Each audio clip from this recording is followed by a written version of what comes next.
sekaligus ketua pembina. Jadi kalau di yayasan itu teman-teman strukturnya tuh terbagi menjadi 3. Yang pertama ada pembina, yang kedua ada pengurus, dan yang ketiga ada pengawas. Nah, di situ aku ada di selaku ketua pembina, yang mana pembinanya itu ada 3.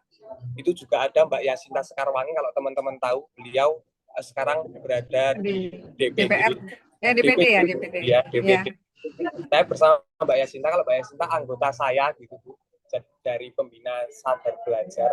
Lalu ada teman kita Muhammad Rafi itu sebagai pembina juga.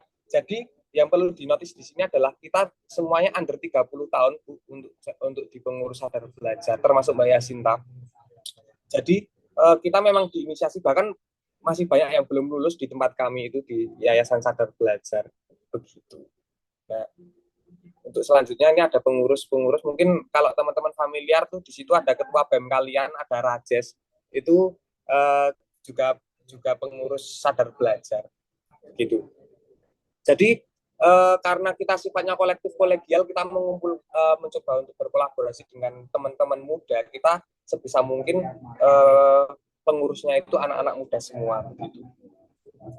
Lalu mungkin selanjutnya kita akan berbicara tentang program. Tapi sebelumnya kalau berbicara sejarah, kita awali dari 2020 dulu, adanya Sanggar Belajar Sadar yang aku inisiasi waktu KKN.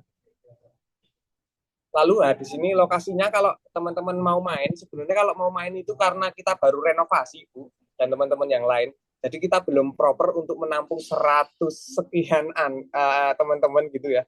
Kita belum proper, makanya sebenarnya kemarin aku menawarkan ke Elvita kalau misal sekalian teman-teman itu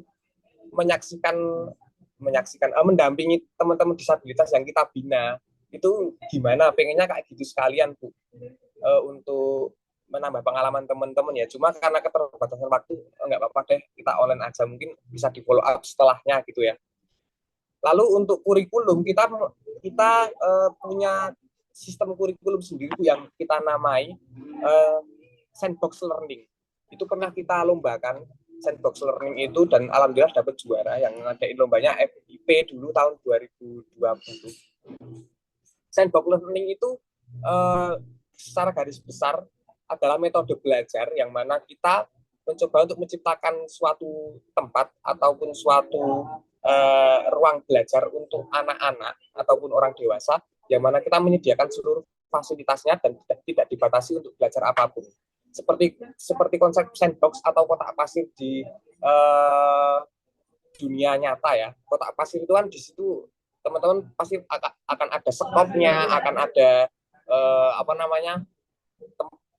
cetakannya. Nah, harapannya di dalam kotak pasir itu bisa belajar atau membuat sesuatu gitu. Nah, itu secara filosofis seperti itu. Kenapa kita namanya sandbox learning? Dan kelas yang ada nanti akan kita bicarakan di slide selanjutnya. Itu secara. Nah, ini sandbox learning. Kita namai sandbox learning.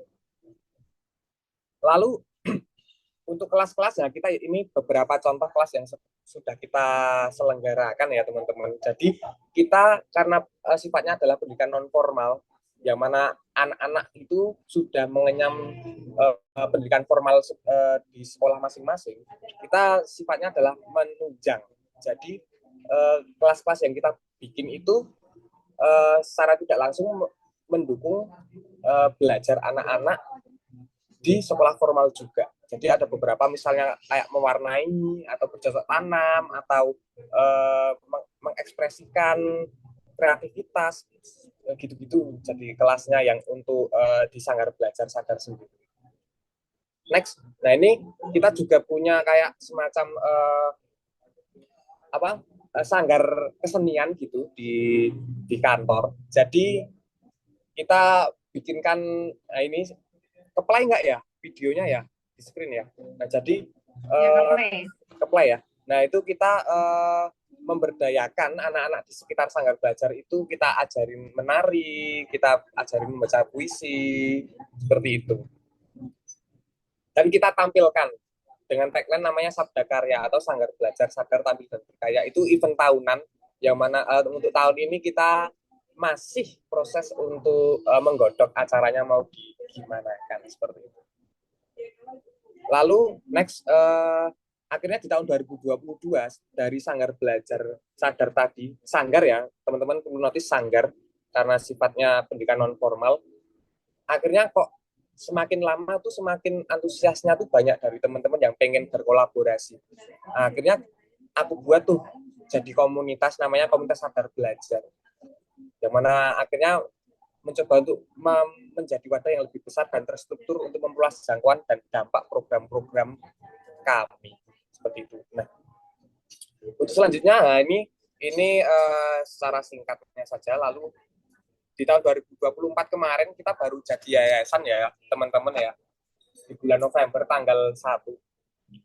Lalu nah ini program kita yang pertama, program kita tuh ada namanya volunteer training class. Jadi kita itu melatih teman-teman volunteer kita atau relawan-relawan yang ada di Sadar Belajar itu hard skill maupun soft skillnya dalam menunjang program-program Sadar Belajar. Misal yang terakhir kita bikin itu adalah kelas bahasa isyarat teman-teman, dan itu secara gratis juga kita bikin kelas bahasa isyarat untuk apa? Untuk agar teman-teman itu ketika bersinggungan atau berkomunikasi dengan teman-teman tuli ya, itu bisa interaktif gitu. Nah, itu tujuannya. Jadi di volunteer training class itu ada beberapa macam kegiatan yang sifatnya akhirnya pelatihan untuk teman-teman volunteer. Nah, kalau misalnya teman-teman besok mau join di Sadar Belajar, boleh banget dan bisa sangat teramat bisa untuk mengakses program-program dari kita. Dan itu semuanya gratis. Lalu ada gerakan Sadar Membaca. Kita di gerakan Sadar Membaca ini kita mencoba untuk meningkatkan literasi anak-anak di Indonesia, khususnya di Jogja Jateng ya. Kita sudah membuat beberapa rumah belajar, kita sebut rumah baca anak gitu. Itu kita membuat di beberapa tempat di Yogyakarta. Termasuk yang terakhir kita kerjasama dengan BEM itu di Merdikorjo Tempel Sleman. Lalu selanjutnya ada lomba tari kreasi Nusantara. Nah, kita coba untuk nguri-nguri budaya Indonesia gitu. Lalu untuk selanjutnya ada tour di school. Jadi kita sering sekali mengadakan kelas-kelas di sekolah-sekolah formal, yang mana terkadang itu ternyata di sekolah formal itu membutuhkan pengajaran dari luar ya, nggak cuma dari gurunya saja, untuk menunjang program P5 dari pemerintah. Gitu. Lalu kita ada juga program yang namanya Tular Bahagia. Jadi untuk di Tular Bahagia sendiri, kita mencoba untuk menularkan kebahagiaan bagi teman-teman yang dalam hal ini kita klasifikasikan sebagai orang-orang yang membutuhkan kebahagiaan gitu. Kemarin terakhir ini kita alhamdulillah dapat support dari BNI untuk menyembelih hewan kurban sapi 2 ekor, dan kita bagikan kepada teman-teman disabilitas maupun masyarakat yang di desanya itu masih sedikit sekali hewan kurbannya seperti itu. Jadi tidak hanya melulu terkait pendidikan secara umum yang kalian teman-teman ketahui, kita juga mencoba untuk ke ranah sosial juga. Lalu ada disability. Nah, disability itu kita mencoba untuk memfasilitasi minat maupun bakat dari anak-anak disabilitas yang kita bina. Per hari ini kita sudah membina anak-anak tunanetra se-Jogja dan anak-anak Down syndrome. Itu kita rutin membuat kelas. Nah, ini untuk program selanjutnya kita play saja contohnya. Nah, kalau teman-teman buka di channel YouTube Sadar Belajar, kita membuat video musik Kue Sera Sera namanya. Itu video musik lagu dari luar negeri yang artinya tak ada yang tak mungkin gitu. Dan kita mencoba menggunakan kita adaptasi untuk menjadi bahasa Indonesia gitu. Dan di sini anak-anak dari Sadar Belajar, anak-anak binaan Sadar Belajar yang semuanya ada di video klipnya, dan menyanyikan lagu, bahkan sampai mengaransemen lagunya itu dari anak-anak tunanetra semuanya. Nah, kita mencoba untuk memfasilitasi itu. Teman-teman boleh di subscribe ya kalau belum subscribe. Nah, lalu untuk acara selanjutnya itu ada namanya Wet Can Day. Jadi di itu teman-teman juga bisa lihat videonya ya sambil aku coba untuk menjelaskan. Wet Can Day itu adalah peringatan hari tongkat tunanetra. Jadi tongkat tunanetra itu punya alat bantu yang namanya tongkat ya, atau wet can kalau bahasa Inggrisnya. Nah, kita itu mengajakin anak-anak itu orientasi mobilitas. Artinya anak-anak coba kita beri pengalaman untuk berjalan atau mobilitas di tempat-tempat umum yang ada di Jogja maupun dan sekitarnya.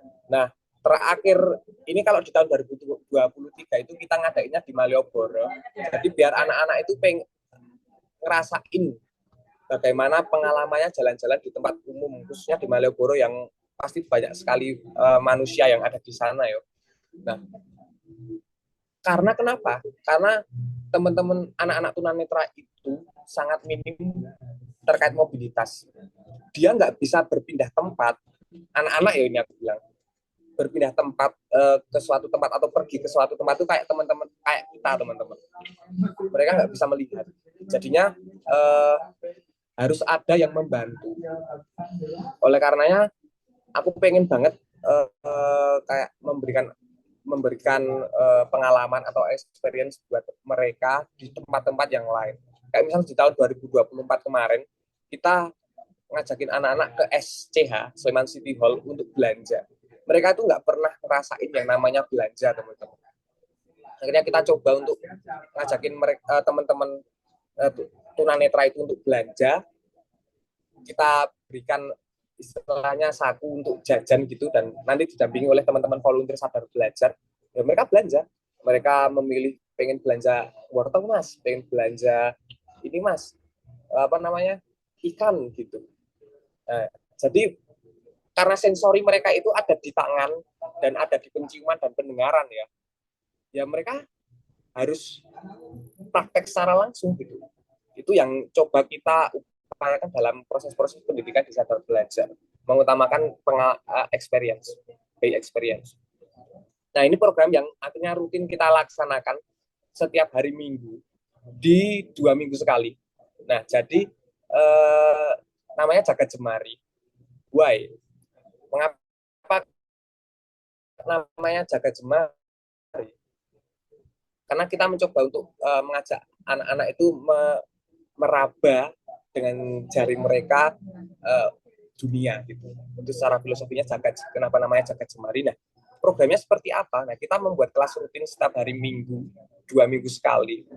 Itu kelas-kelas yang mana sifatnya eksperimental dan membaca braille.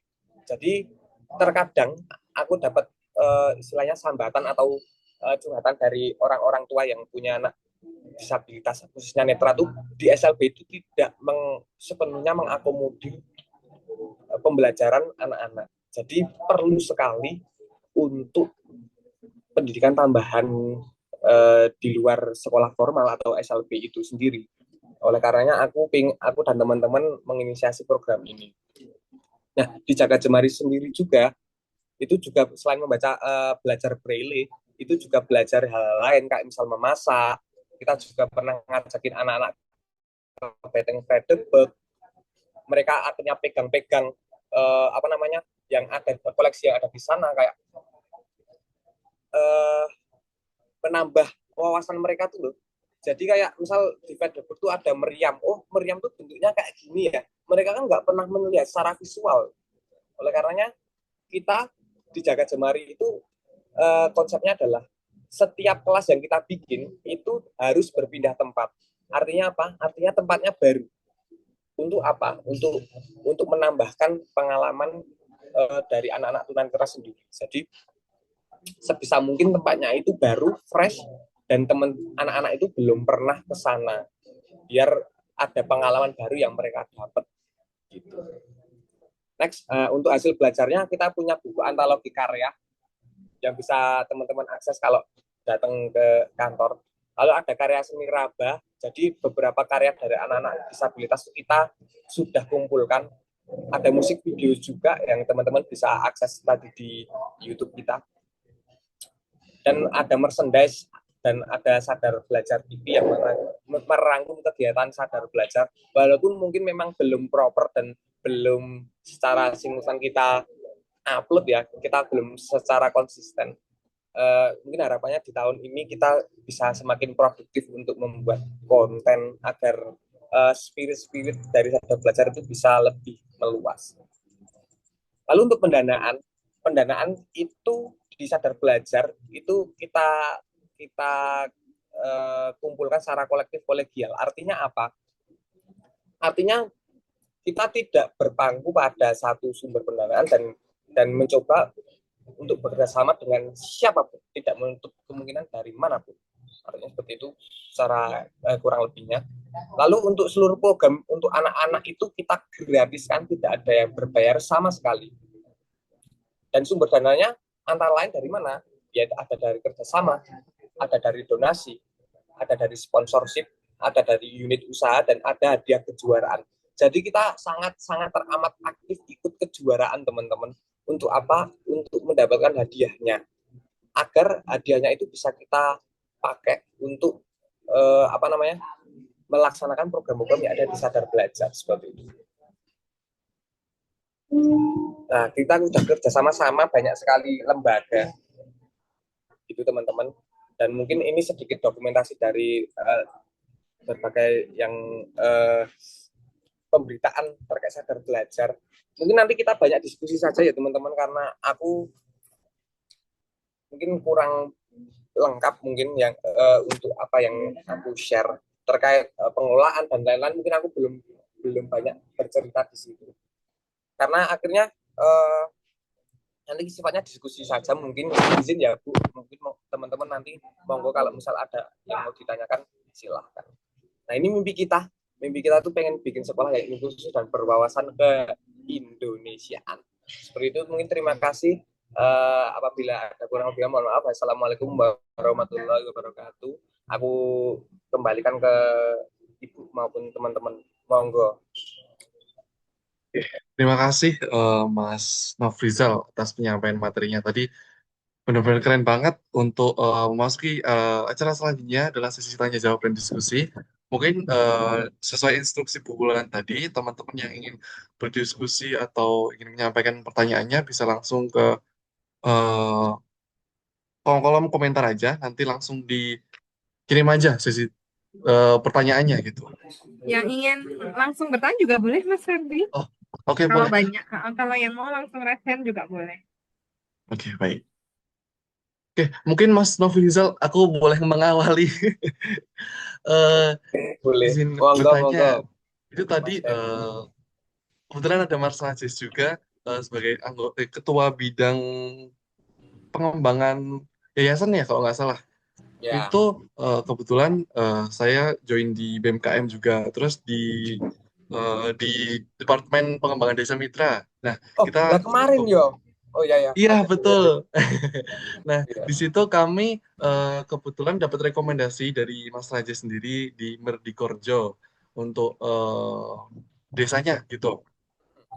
Nah, di akhirnya kita dapatnya di Donya Jayan Mas Rizal. Nah, untungnya itu kita tuh udah kita baru jalan satu proker dan akan ada 4 proker lainnya gitu. Mungkin bisa nggak ya kira-kira? Ini mungkin agak lihat sedikit personal ya Mas.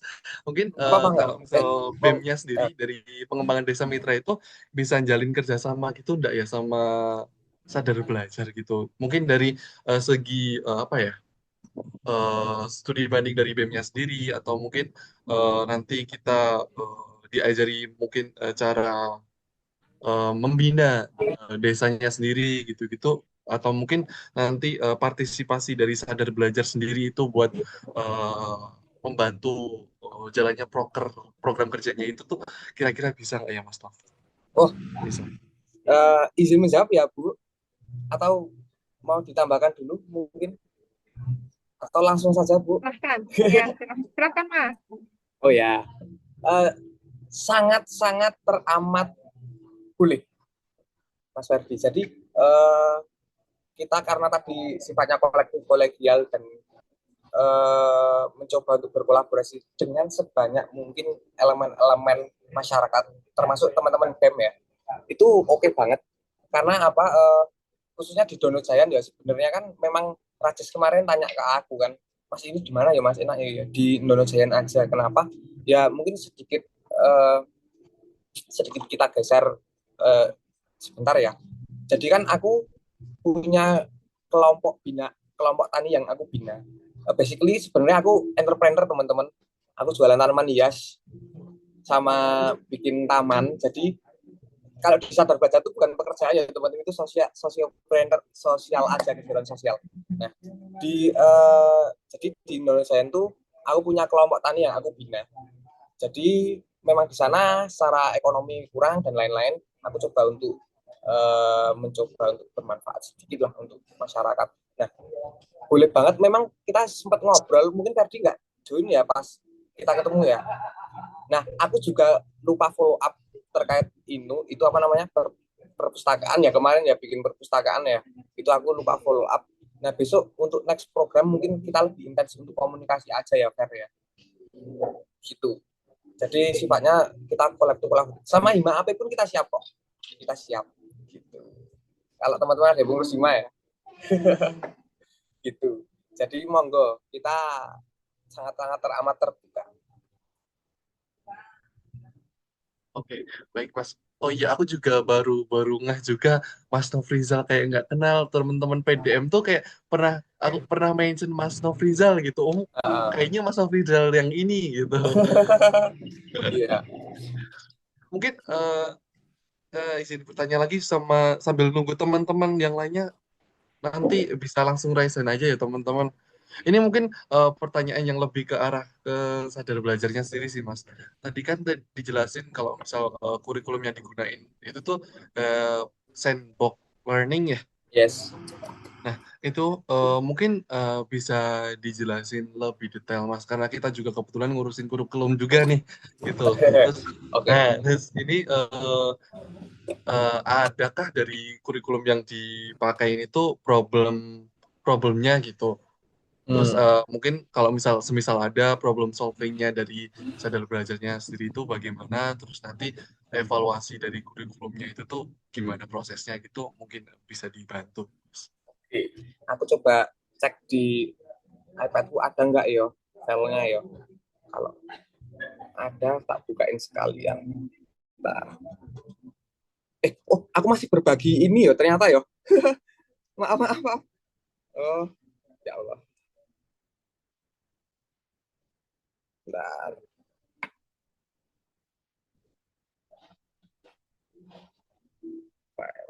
Sadar belajar.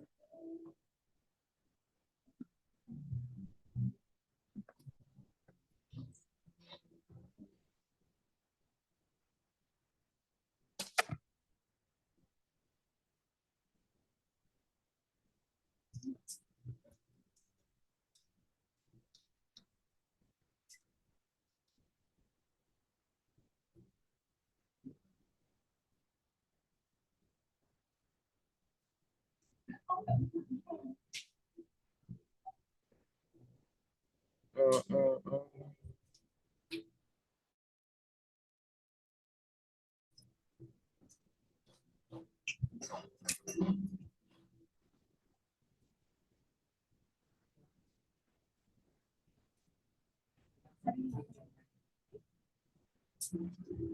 Aduh, nggak ada teman-teman ya kalau di sini. Mungkin aku coba jelaskan secara lisan aja ya terkait sandbox learning ya. Sebenarnya kalau mau dikatakan kurikulum itu belum belum proper juga sih, karena kita kan sifatnya apa namanya pendidikan non formal ya. Jadi lebih ke metode belajar aja. Jadi misalnya gini teman-teman, kita ada rules ketika membuat suatu kelas. Yang pertama, di situ kelas itu kita tidak terpaku pada satu guru, satu narasumber. Jadi sifatnya adalah di dalam suatu forum yang bernama kelas itu semua adalah guru. Nah, itu yang pertama. Yang kedua, kita bisa belajar apapun dan tidak terbatas pada materi yang ada atau tema yang ada di dalam suatu kelas tersebut. Misal katakanlah temanya di situ baru memasak, ya kita nggak batasi ketika teman-teman ternyata di situ nggak cuma belajar masak. Gampangnya kayak gitu ya, secara contohnya. Lalu karena sifat sandbox learning ini adalah belajar, kita sebisa mungkin mengupayakan dari sadar belajar itu hal-hal atau perihal atau fasilitas ya kalau di bahasa pendidikan ya, fasilitas yang ada di atau sarana prasarana itu kita lengkapi, kita bisa lengkapi selengkap mungkin. Misal kembali lagi ke contoh tadi belajar memasak, ya kita lengkapi kompornya, ya kita lengkapi bahan makanannya, kita lengkapi juga minyaknya dan lain-lain. Kita coba upayakan selengkap mungkin untuk teman-teman belajar. Nah, itu konsep sandbox learning itu. Nah, keterbatasannya apa? Nah, itu untuk melengkapi fasilitas itu yang mungkin agak susah ya, karena kita secara funding ataupun pendanaan itu masih terbatas. Jadi kita peralatannya masih sangat teramat minim. Dan kadang teman-teman volunteer itu yang bawa, kayak misal Mas, aku bawa kompornya, nggak apa-apa. Oke. Jadi karena kolektif kolaboratif tadi, jadi alhamdulillah banyak juga teman-teman yang memang support kita gitu. Kita nggak pernah tuh rasanya kayak kekurangan ya. Alhamdulillah banyak yang support. Gitu sih kurang lebihnya Ferdi. Jadi kalau mau dikatakan kurikulum itu sebenarnya bukan kurikulum kayak kurikulum 2013 ataupun kurikulum Merdeka gitu, bukan ya. Tapi lebih ke metode belajar sebenarnya. Cuma karena bahasa yang lebih bisa diterima itu kurikulum, ya kita kurikulum. Gitu sih. Mungkin Bulan nanti bisa lebih menjelaskan lebih detail ya, karena kalau aku lebih praktik aja. Gitu teman-teman. Iya, karena dia di Sadar ini non formal ya. Iya. Jadi memang kurikulumnya tuh kalau di non formal tidak. Kalau misal contoh kalau di kurikulum sekolah itu kan berpengaruh dari visi misi yayasan dan sebagainya. Ya. Kalau ini untuk benar-benar kebermanfaatan gitu, juga tidak terakuisisi oleh kepentingan manapun, gitu ya. Ya, betul Bu. Leres. Oke. Gitu, Ferdi, ini ada Mas Arya mau tanya kayaknya. Mungkin Saria bisa Izin langsung. Bu, iya Bu. Izin Bu, izin bertanya kepada Mas Ahmadnya juga. Boleh Izin Arya, Bu. silahkan Oke langsung. Bu, terima kasih. Izin Bu, izin bertanya tentang yang tadi. Mas Ahmad kan tadi udah nyinggung ke fasilitas. Nah, kalau misalnya yang dimasak tadi ya Mas. Tadi misalnya kalau misalnya fasilitasnya itu tidak melengkapi gitu Mas. Itu kalau jadi kelasnya dibatalin atau bagaimana Mas? Nah, ada lanjutan lagi nih, Mas. Pertanyaan keduanya itu saya menyinggung tentang yang kata Mas tentang forum Jari Jemari itu kan nanti tempatnya berpindah-pindah tuh untuk anak disabilitas. Itu nanti kayak konsepnya tuh anak-anaknya itu datang ke yayasannya dulu, ke tempat yang telah ditentuin dulu, baru pergi ke tempat yang akan dituju atau seperti apa, Mas? Atau mungkin nanti di sana tuh ada fasilitas lagi yang akan ngantar anak-anak tersebut atau kayak mereka cuman ngumpul terus nanti sama-sama pakai kendaraan pribadi gitu, Mas. Oke. Terima kasih, Mas. Oke, siap. Thank you Arya ya yang tadi ditanya ya. Langsung saya jawab aja nih. Ini Mas Arya tuh dari luar Jawa, Mas. Jadi dia dari Kalimantan ya, Arya ya? Iya betul nggak? Benar, Bu. Dari Iya, Kalimantan Barat. jadi mungkin ingin tertarik nih. Boleh. Yang pertama tadi kalau misal fasilitas itu nggak lengkap terus kelas dibatalin nggak atau nggak gitu ya? Oh tentu tidak. Kita upayakan ya. Kita coba seoptimal mungkin untuk melengkapi kelas itu. Karena kita sudah merencanakan suatu kelas itu jauh-jauh hari sebelumnya ya, bukan akhirnya dadaan terus kita baru cari alat, tapi kita coba upayakan dulu cari-cari apakah itu memungkinkan dan lain-lain. Kita udah punya belum, kita bisa pinjem enggak, atau kita bisa kolaborasikan sama suatu tempat enggak. Misal kayak kita kemarin di cafe ini ya, di Edirne Cafe ini kita pernah kerjasama di sini ya, di sini sudah ada sound system, sudah ada lapangannya, sudah ada apa namanya, tamannya, dan kita bisa mengakses semua fasilitas yang ada di sini.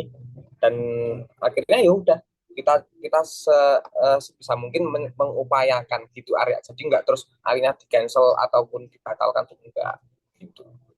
Lalu untuk di Jaga Jemari sendiri, yang pertanyaan kedua tadi ya, Jaga Jemari itu konsepnya nanti secara akomodatif itu bagaimana. Jadi gini teman-teman, anak-anak netra yang ada di Jogja itu sudah kita data se-Jogja ya, se-Jogja. Mungkin yang untuk Kulon Progo sama Gunung Kidul jarang aktif, tapi untuk per hari ini untuk yang Bantul, Kota sama Sleman yang sudah bersama kita, bahkan Klaten itu 35 anak netra di umur SD sama SMP. Nah, itu di situ kita misal menentukan tempat di Benteng Fredebek, ya orang tuanya yang mengantarkan langsung ke Benteng Fredebek begitu. Jadi kita memang sudah berkolaborasi dengan orang tua, kita sudah permis, sudah meminta izin, dan bahkan orang tua itu sangat antusias untuk mengantarkan anaknya, karena bagaimanapun anak-anak maupun orang tua itu ketika bertemu orang yang senasib seperjuangan itu sangat happy. Apalagi belajar, anaknya bisa belajar berbagai macam pelajaran gitu. Jadi alhamdulillah per hari ini orang tua tuh kooperatif. Bahkan yang dari Klaten pun, dari Gunung Kidul pun sampai datang ke kota.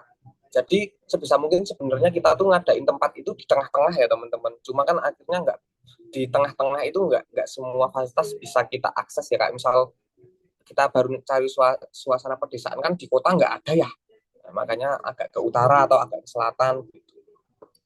Itu sih teman-teman. Dan kayak terdekat tuh kita mau ngajakin anak-anak naik KRL ke Solo, lalu mampir ke Pura Mangkunegaran, terus ketemu Gusti Bre. Nah, kita udah komunikasi juga, alhamdulillah sudah, insya Allah sudah bisa bertemu dengan beliau.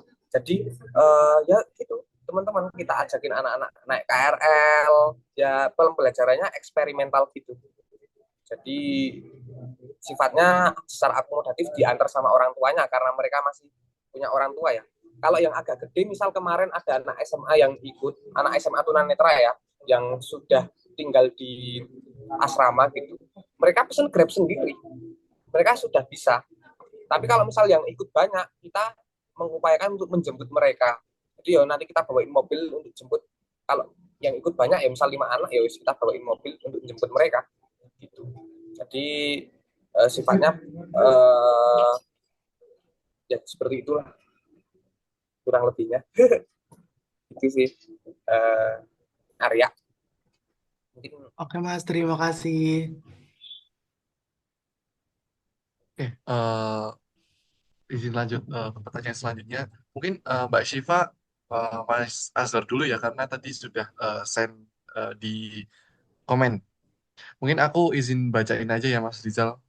hmm, Izin izin bertanya Mas, tadi kan dijelaskan terkait rumah baca. Nah, untuk rumah bacanya itu apakah khusus disabilitas dan apakah dari komunitas sadar belajar sendiri hanya membuat rumah baca saja atau juga ada kegiatan rutin yang kemudian diadakan di rumah-rumah baca tersebut yang fungsinya untuk meningkatkan minat anak untuk membaca. Terima kasih Mas.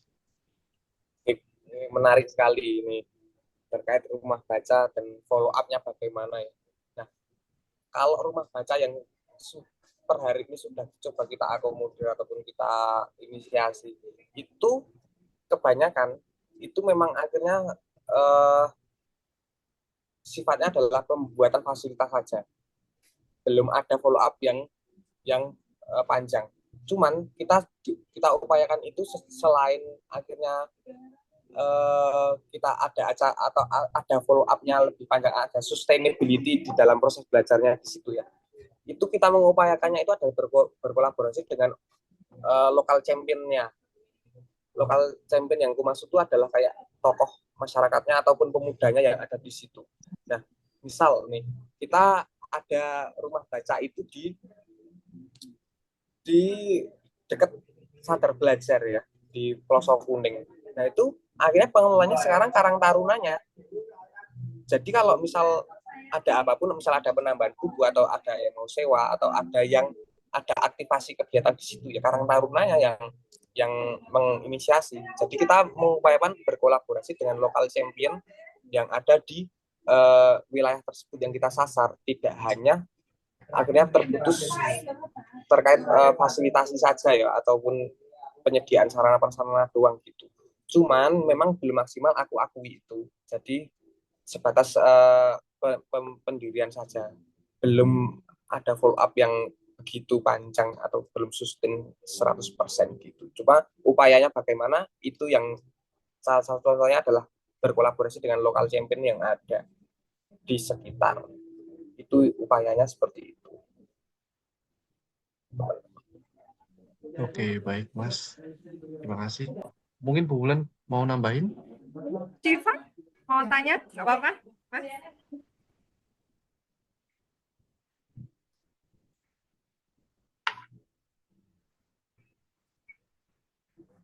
Apakah suara saya terdengar dengan jelas?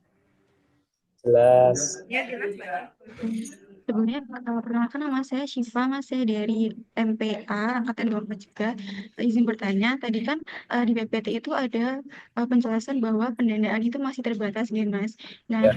apakah pernah ada support atau pembinaan langsung dari pemerintah Sadar Belajar gitu? Jika ada, apakah itu masih berlanjut sampai sekarang? Itu aja. Terima Oke. kasih. Mungkin sembari aku buka PPT-nya aja ya, biar kita bisa baca-baca ya.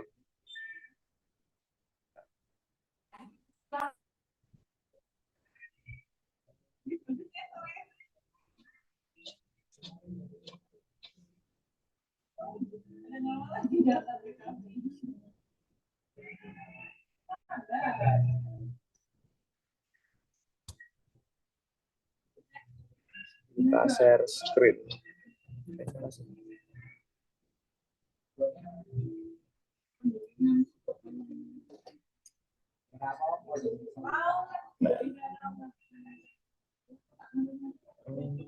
Nah, di sini ya teman-teman, itu kan ada pendanaan itu dari kerjasama donasi sponsor unit usaha dan hadiah kejuaraan. Nah, kalau pembinaan dari pemerintah ya, jujur banget ini, kita belum pernah dapat teman-teman dari pemerintah program apapun. Namun ketika berbicara hadiah, itu kita dapat, kalau misal kita kemarin dapat juara di lomba organisasi pemuda Sleman, kita dapat juara, itu dapat hadiah gitu. Kita jadi dapat dana secara tidak langsung dari pemerintah ya, karena kita berprestasi gitu. Cuma kalau misalnya hibah dari pemerintah, karena kita itu berstatus yayasan itu baru 2024 kemarin November ya, itu kita baru mengupayakan untuk akses ke situ. Nah, alhamdulillah juga kita juga dibantu sama Mbak Yasinta, ada DPD di situ. Masuk besok pemerintah nggak supportan gitu ya, kasarnya ya. Kita coba untuk mengakses di situ bagaimana program-program pemerintah itu bisa support nggak sih sama kegiatan-kegiatan kita. Namun per hari ini kita pendanaan belum berpaku pada di pemerintah. Itu sih tadi kurang lebihnya. Apalagi itu ya pertanyaannya ya terkait pendanaan tadi ya. Mungkin ini sih kebanyakan tuh kita ngakses tuh CSR, kalau teman-teman tahu ya. CSR itu kasarannya atau secara in generalnya itu adalah dana yang disediakan oleh perusahaan atau company gede, termasuk BUMN, yang disalurkan untuk kebermanfaatan masyarakat di sekitarnya. Nah, kita mengaksesnya kebanyakan di situ, sektor situ. Misal kemarin dapat sapi dari BNI, nah itu kan CSR dari BNI ya, untuk kemaslahatan umat gitu, dan alhamdulillah Sadar dipercaya di situ. Nah, kita untuk kebanyakan mengaksesnya dari situ sih. Dan doain juga ya teman-teman, kita juga baru akses dari pendanaan dari Kanada. Kalau teman-teman ada yang jago riset, ayo kita bikin tim. Aku banyak banget info program funding yang bisa diakses teman-teman. Cuma aku kekurangan SDM yang buat riset aja sih, buat riset dan bikin program. Kalau teman-teman yang ada yang mau join, kontak aja aku, nanti kita Aku juga join. Aku juga. Serius Bu? Iya dong. Ya itu. Harusnya bisa bermanfaat untuk semuanya. Amin.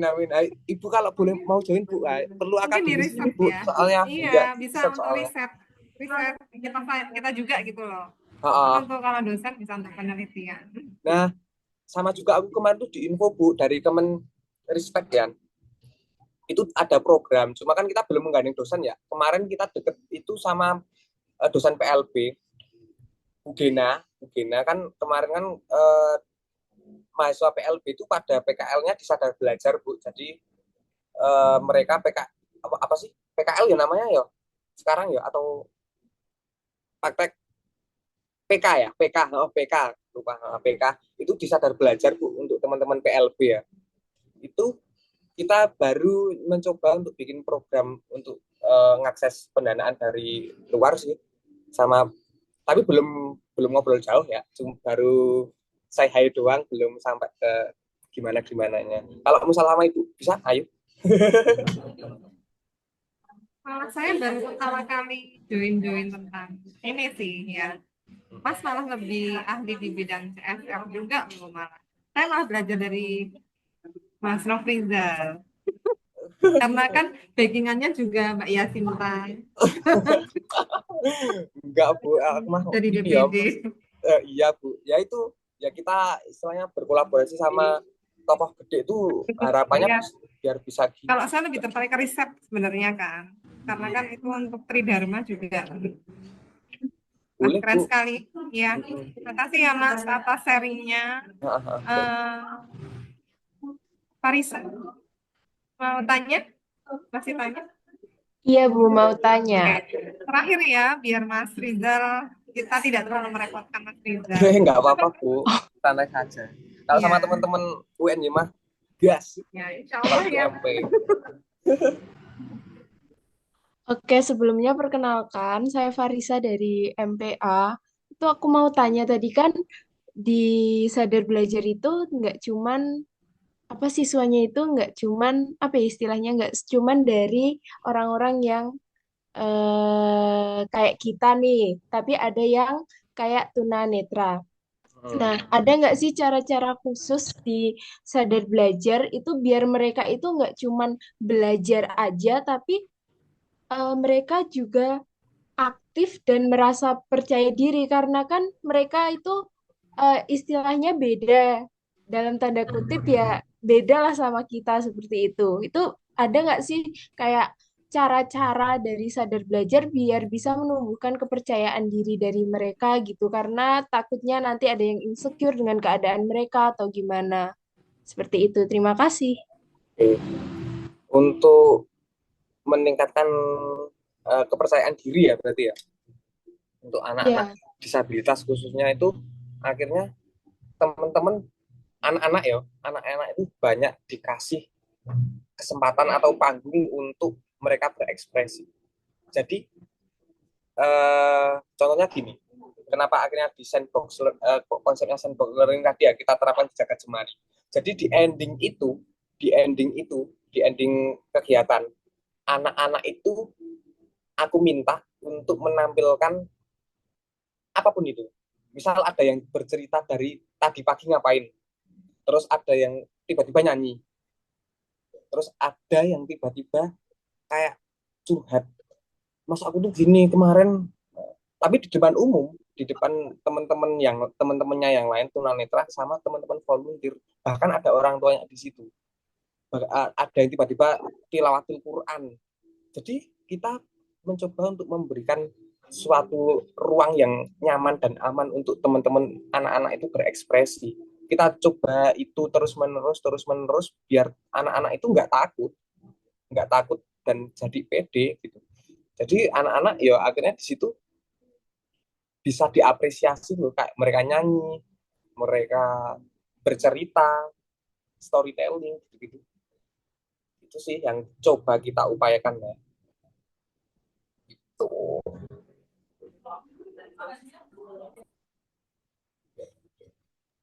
Oke, terima kasih Mas Rizal atas sharingnya ya. Semoga bisa bermanfaat untuk teman-teman. Semoga juga mungkin bisa jadi volunteer ya untuk menjadi bagian dari Sadar ini. Begitu. Apalagi ini kan alumni dari teman-teman. luar biasa nih. Kalau di tracer tadi juga nanti nilainya jadi tambah nih. Baik, silakan Mas Ferdi, bisa ditutup. Baik. Masuki acara akhir yaitu penutup dan dokumentasi. Mungkin sebelum saya tutup, teman-teman bisa on cam terlebih dahulu. Sama Mas Rizal, mohon maaf bisa stop share screen-nya. Nah, teman-teman bisa on cam terlebih dahulu. Kita foto sebentar.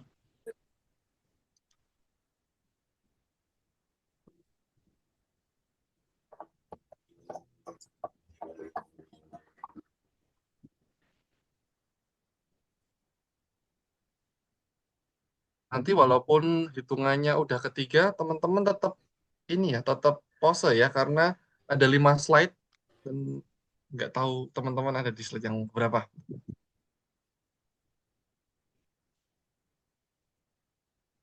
Oke, 1, 2, 3.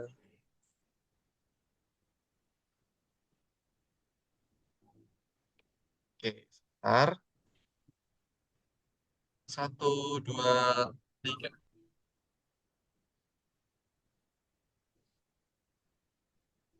Oke, 1, 2, 3.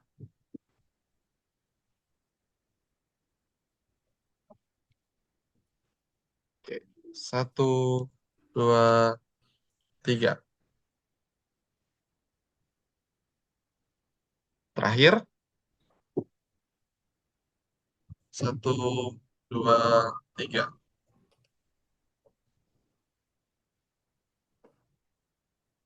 Sudah.